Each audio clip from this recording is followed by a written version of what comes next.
Close after two women came forward with stories of sexual harassment or assault in Pierre last week. Argus Leader Media interviewed dozens of women about their experiences working in a statehouse dominated by men. Half reported being a victim or witness to some form of harassment or inappropriate behavior by male colleagues, from lewd jokes to unwanted touches. Others described obstacles gaining the respect of male legislators and lobbyists. Watch it. The comments echo in the marble hallways of the South Dakota State Capitol building. Look at her rack. Look at those nice legs. Here's what I'd like to do to her. And that's just during work hours. After two women came forward with stories of sexual harassment or assault in Pierre last week, Argus Leader Media interviewed more than 30 women about their experiences working in a statehouse dominated by men. Half reported being a victim or witness to some form of harassment or inappropriate behavior by male colleagues, from lewd jokes to unwanted touches. Others described obstacles gaining the respect of male legislators and lobbyists. And some were reluctant to talk about the topic. Women who refuse to turn a blind eye to inappropriate behavior risk damaging relationships with men in Pierre, and when men make up the majority of the body that makes South Dakota's laws, those relationships are critical for women who want to see their bills get a fair hearing. The taboo relaxed in recent days as women nationally used the social media hashtag #MeToo to share personal stories of harassment. The dialogue began in the wake of a high-profile Hollywood sexual assault scandal involving producer Harvey Weinstein.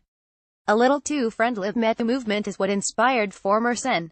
Ng Bull O'Donnell, D. Sioux Falls, to go public last week about an interaction with former House Majority Leader Brian Gosch, who commented on her breasts and asked her for a hug.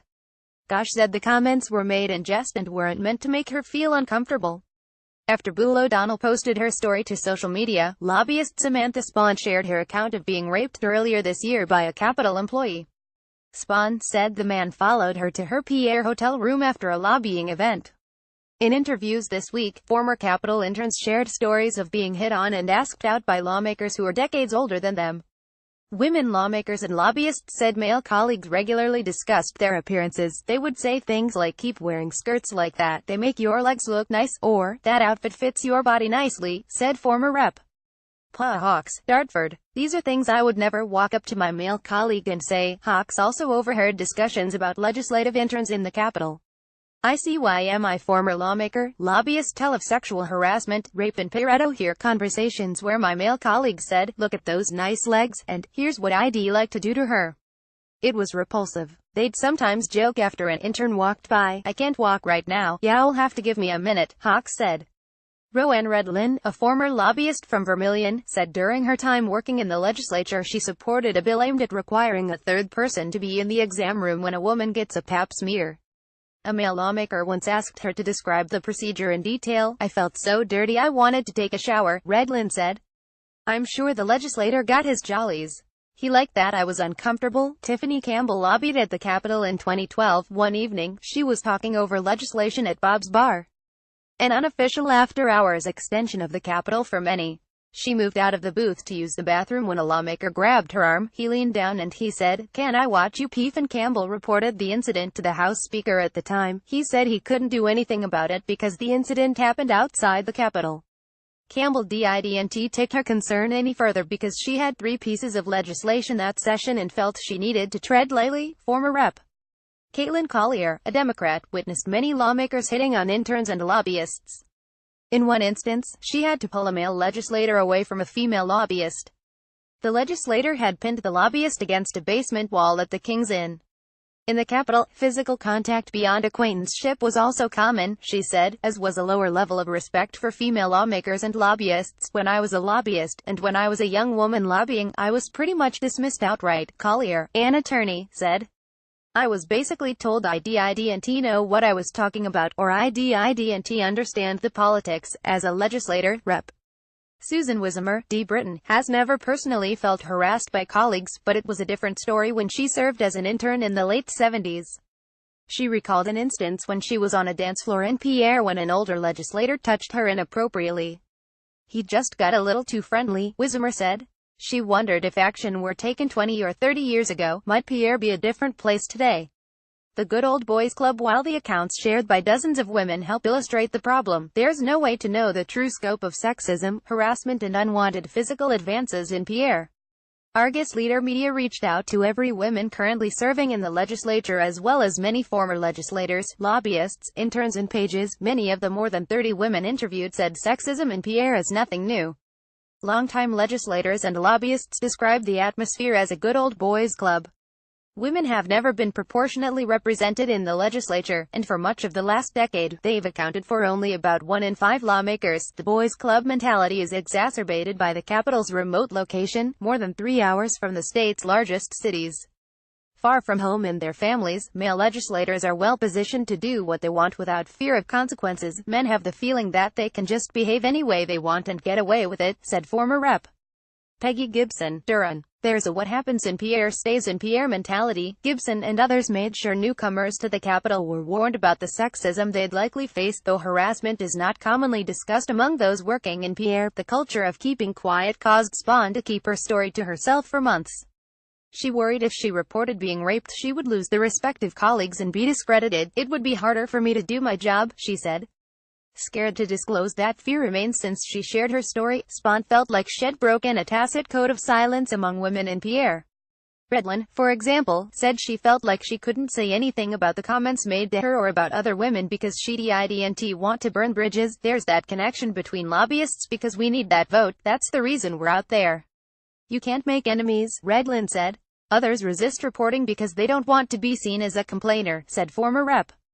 Laura Hebel, Sioux Falls. You're considered weak beforehand because you're a woman. When you complain about it, you're considered weak. So what do you do, Hebel said.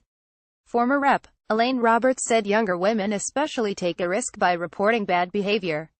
It's hard enough gaining respect as a young woman, she said, and when your job depends on relationships, you're more likely to keep quiet when a joke crosses the line. As a woman, you have a tendency to tolerate more crap, tolerate more inappropriate comments to get things done. You feel like you just have to shut up, Gibson said. You're scared to disclose because you may suffer the result, not just a Pierre problem. Despite the stories, many women said they don't see an issue with the culture in Pierre. I have never felt uncomfortable, said Rep. Elizabeth May, Argyle. I've never felt outgunned. I've never felt my opinion didn't matter, states N. Chris Linker, Ardell Rapids, said that reports of sexual assault and inappropriate comments were an effort by Democrats to smear Republicans. Multiple women on both sides of the aisle said they witnessed or experienced harassment. It's not something that's ever bothered me, Langer said. There's never anything said that you wouldn't tell a good friend. A common sentiment among the dozens of women interviewed this week was that even if inappropriate comments are being made, they aren't unique to Pierre. There is always going to be those issues in corporate America, in communities, anywhere you go, said Christy Fegan, a former legislator now working as chair of the state's Public Utilities Commission. And current and former legislative leaders defended their efforts to address reports of sexual harassment or misconduct. I think the South Dakota legislature is probably considered one of the safest for women, said former House Speaker Dean Wink Rose. There are obviously exceptions from time to time.